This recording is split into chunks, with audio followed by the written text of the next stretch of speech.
Hello, welcome back to Global. I'm John Sopel. It is said of the 1960s that if you can remember them, you probably weren't there. That can't be said of my next guest, Terry O'Neill, because he has chronicled the 1960s, photographing and befriending rock stars, movie legends from the Rolling Stones to Brigitte Bardot. He even ended up dating, sometimes marrying some of them. He's said to have inspired a revolution in intimate portrait photography, and an exhibition of his vintage images are going to be on display this month at the Ransom Art Gallery in London, and I'm delighted to say that Terry O'Neill is with us now. Welcome Hi. to you. Thanks very much you. indeed. You really did seem to do something that, you know, most people when they have a photograph taken, you have a sense that they know that there is a photographer with a camera lens standing in front of them. And with your photographs, you just get a sense that they are there themselves, unaware. Well, I don't know how it happened. It just happened to me. I started out, you know, the very first job I ever had in a newspaper, I got sent to photograph a group, and they turned out to be the Beatles recording Please Please Me. And I started at the top, and I never looked back. I mean, everyone I photographed, you know, Michael Caine, Terry Stamp, Liz Taylor, Ava Gardner. Well, we've got a picture of Ava Gardner right behind you there. Yes, I know. When I met her, I said, oh, I've got a chance to photograph your ex-husband. She said, oh, I'll write you a letter. And she wrote me a letter. I walked on the set, gave it to him. He said, right, you're with me. And I was off and on for the next 30 years. I mean, I've had every bit of luck going, believe me. And I've had a wonderful life, and I've photographed some wonderful people. And hopefully, I mean, there's nobody I really want to photograph anymore. Is that right? You've done everyone? All these are so great, the people I've done. They just don't make people like that anymore. I looked on your website just before I came down to the studio, and I read about, you know, those fantastic portraits of people that you photographed and what you think about them. You seem to love humanity. Oh, I do, yes. I mean, you didn't have a bad word to say about anyone. I just wonder whether you can take a beautiful, great, intimate portrait of someone that you can't stand. Well, I have done. I mean, but I always see the good in everybody. There is good in everybody, you know. Even people, you know, with terrible reputation. There's always some good in there, and they've always become like that through some, you know, inadequacy of someone around them. You just have to get through all that and get to them. Right, because my production team don't trust me to ask intelligent questions, who can blame them? Right. We've got loads of questions that have come in on Facebook for you.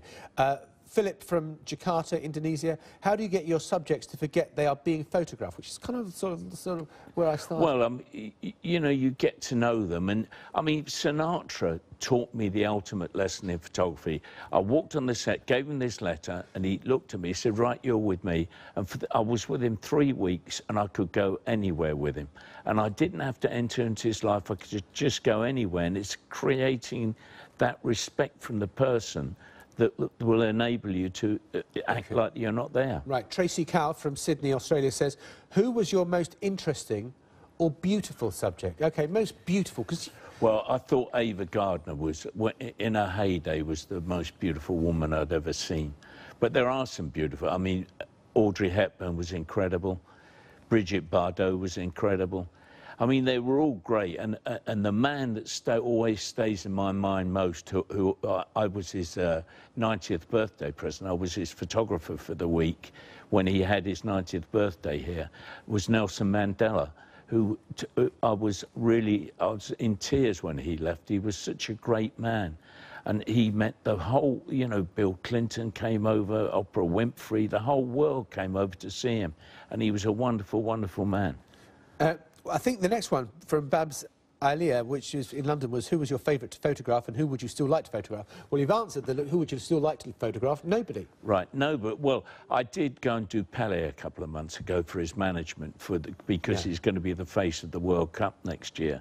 But there's not many people. I must say I'm quite happy resting on my laurels now. And you photographed Monroe? No, I didn't. And that was because when I was very young, I was 24, and I went to Hollywood, and I met this fantastic PR, who it turned out to be her PR, a girl called Pat Newcomb. And I sort of fell in love with her, unbeknownst to her. And, of course, my whole aim was to start a relationship with her. So I didn't even bother with Marilyn Monroe. And she said, I'm not going to let you photograph her anyway. She takes all the photographers to bed. Well, there's a bit of autobiography that is missing from a rich and extraordinary life. And we can just see these fabulous pictures behind us. I think we've got some other pictures as well which we can show, which just show, and I think we're going to go out now with some of the photographs of Terry O'Neill, whose latest exhibition is just about to open at the Mark Ransom Gallery in London. Terry O'Neill, fantastic to have you with us in the studio. Let's just have a look at some of those photos.